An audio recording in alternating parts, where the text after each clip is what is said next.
তোদের মতো হাঁসের মাংস খাইতে তো আমরা নতুন করে যাচ্ছি না, আমরা তো আগে থেকেই যেতাম। সাংবাদিকতার বিরুদ্ধে বয়ান তৈরি করছে এবং দুর্ভাগ্যক্রমে আমাদের কিছু টোকাই সাংবাদিকও এখানে যুক্ত হয়েছে, যেগুলোকে আপনি কখনো কোথাও দেখেন নাই আগে।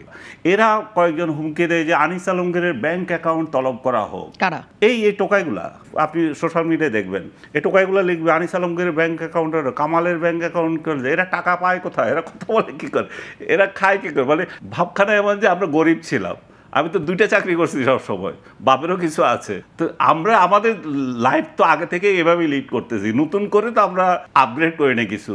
তোদের মতো হাঁসের মাংস খাইতে তো আমরা নতুন করে যাচ্ছি না, আমরা তো আগে থেকেই যেতাম। হ্যাঁ, ওয়েস্ট ইন্ডিজে তোদের এখন শখ হয়েছে, তোরা যা, তো তোদের লোকজন যাক। আমি যেটা বলতে চাচ্ছি সেটা হচ্ছে যে অন্যকে কটাক্ষ করা, অন্যকে ধরা, এই যে এখন যেখানে ধরা সেখানে ধরে না। ডক্টর ইউনূস ক্ষমতায় এসে বললেন যে আমরা যাদের আমাদের পরিষদের সম্পদের হিসাব দেব, কিন্তু আজকে 1 বছর পার হয়ে গেল।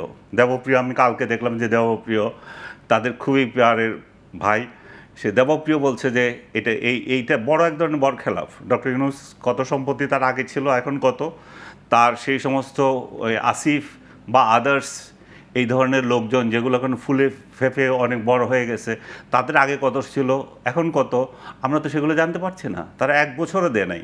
কিন্তু এটা প্রশ্ন করার দায়িত্ব কার? নাগরিক হিসাবে অনেকের। হ্যাঁ, কিন্তু নাগরিক হিসেবে আপনি সেই প্রশ্ন করতে পারেন। আমি এই জায়গায় শেষ করে দিচ্ছি। নাগরিক হিসাবে যে প্রশ্ন করার, তারা সরকার কেন এটা দেয় নাই? ডক্টর ইউনূস, আপনি কেন তা আপনার হিসাব দেন নাই, আপনার পরিষদ কেন হিসাব দেন নাই, যেটা দায়িত্ব ওদের, সেটা নিয়ে প্রশ্ন করছেন না। আমাকেই প্রশ্ন করছে, আনিস ভাই আপনি কি পাবলিকলি বলবেন আপনার সম্পদ কত? আমি বলি আমার পাবলিকলি যেটা বলা সেটা সরকারের প্রতিনিধি যারা আছে, এনবিআর আছে, তাদেরকে বলছি, তাদের কিছু আমাদের দেওয়া আছে। আই এম প্রাইভেট পারসন, আমি তো সরকারি চাকরি করি না। কেন কেন আপনারই সম্পদের হিসাব চাওয়া হচ্ছে? কেন আপনাকেই কালচারাল ফ্যাসিস্ট বলা হচ্ছে? মানে কি কারণ? ওইটাই ওর এদের মত প্রকাশের যে সভ্যতার যে জিনিসটা, সেটাই তারা জানে না। মত প্রকাশ কোনটা এবং কাকে কোশ্চেন করতে হবে সেই জিনিসটাই জানা। এরা প্রেসিডেন্ট থেকে বড় কিছু সাংবাদিকের কথা বলেছেন, আর কি কেউ আছে এটার পেছনে? শুধু সাংবাদিকরা এই কর্মকাণ্ডের সাথে জড়িত? মানে আমি যদি গতকালের ঘটনাটাও ধরি, কালচারাল ফ্যাসিস্ট হিসেবে যাদের নাম টানানো হয়েছে ব্যানার হিসেবে এবং যাদের প্রতি ঘৃণা প্রদর্শন করা হয়েছে, এই কারা? আপনি তো সাংবাদিক হিসেবেও এটার খবর নেওয়ার চেষ্টা করেছেন, কারা আছে?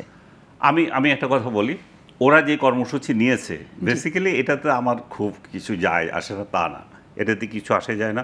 বরং আমি মনে করি যে আমার একটু হয়েছে, যে স্ট্যাটাস নেমে গেছে। আমি কোথায় সাংবাদিক ছিলাম, এটা সফট আওয়ামী লীগের ছিলাম, এটা শুনতে ভালো লাগে। এক কোথা থেকে আনছে ফেসিস্ট, কালচারাল অ্যাক্টিভিস্ট। আমি তো কালচারের সাথে আমি নাই।